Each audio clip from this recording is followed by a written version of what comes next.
हमारा ये routine programme है। हम लोग हमेशा हफ्ता 10 दिन पर संगठन की समीक्षा करते रहते हैं। जो हमारे बहन जी ने इधर पूरे प्रदेश में बहुजन समाज पार्टी के जिम्मेदार लोगों को लगाया है, बूथ कमेटी, सेक्टर कमेटी का गठन करें। उसी के संदर्भ में हफ्ता 10 दिन हम लोग समीक्षा करते रहते हैं। उसी का भी एक रूटीन कार्यक्रम आज है। कार्यकर्ताओं को क्या कुछ संदेश दिया गया? आज हमने जो समीक्षा किया है संतोषजनक है। लगभग 90% हमारा काम हो चुका है। थोड़ा घना बचा हुआ है, तो हमने सबसे अनुरोध किया कि आप लोग समय से इस काम को पूरा करें। और आने वाले समय में जब भी पंचायत के चुनाव हो रहे हैं या उसके बाद जब विधानसभा के चुनाव होंगे, तो इसी संगठन के बल पर हम लोग आगे सत्ता में आने का काम करें। रणनीति क्या कुछ बनाई जा रही है चुनाव को?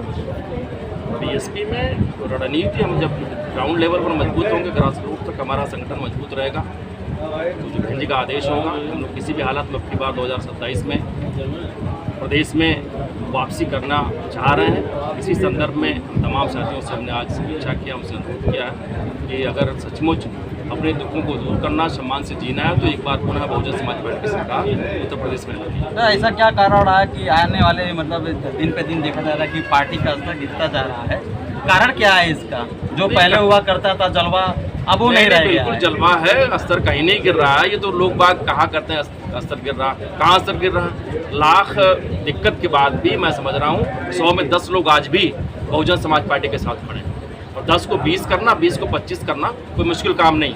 हम लोग संगठन के जरिए पूरे प्रदेश में गांव-गांव बूथ-बूथ रख करके हम लोग 10 को 20 करेंगे, 20 को 25 करेंगे। और किसी भी हालत में अबकी बार 2027 में हम लोग बहन कुमारी मायावती जी को मुख्यमंत्री बनाना है। और लोगों को क्या कुछ संदेश देंगे? कार्यकर्ताओं को क्या संदेश देंगे? सभी कार्यकर्ता, मैं समझ रहा हूँ सब लोग आज बीजेपी सरकार से त्रस्त हैं। जिस तरह से इस सरकार में कानून की धज्जियां उड़ाई जा रही हैं, हमारे गरीबों पर जिस तरह से जुर्म बढ़ रहा है, कहीं किसी की सुनवाई नहीं हो रही है, किसी को न्याय नहीं मिल रहा है, हमारे बहुजन समाज के लोग ज़्यादा पीड़ित हैं। वो लोग चाह रहे हैं कि हम लोग एक बार पुनः बहुजन समाज पार्टी की सरकार बनाएं, और कोई रास्ता नहीं बचा हुआ। जिस तरीके से सर पहले बहन जी जो है आवाज़ उठाती थी, जो भी मतलब परेशानियाँ आती थी गरीबों के ऊपर या पार्टी को लेके, अब उस तरीके की आवाज़ नहीं उठा रही बहन जी। ये हम लोगों को देखने को मिल रहा है। आप तक शायद ये कान तक न जाती हो।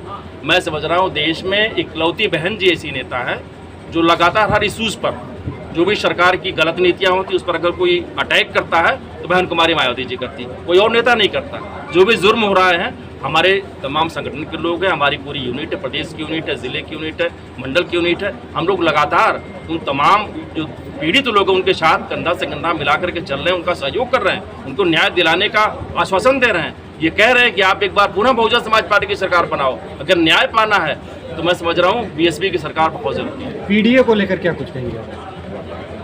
पीडीए के बारे में बहुत सारे लोग कह चुके हैं। पीडीए क्या है? बहुजन समाज में पीडीए भी है, बहुजन समाज से अलग नहीं। तो पीडीए कहीं कुछ नहीं है। पीडीए तो छलावा है, दिखावा है, धोखा है, और लोग खा भी रहे हैं, मैं समझ रहा हूँ। ठीक।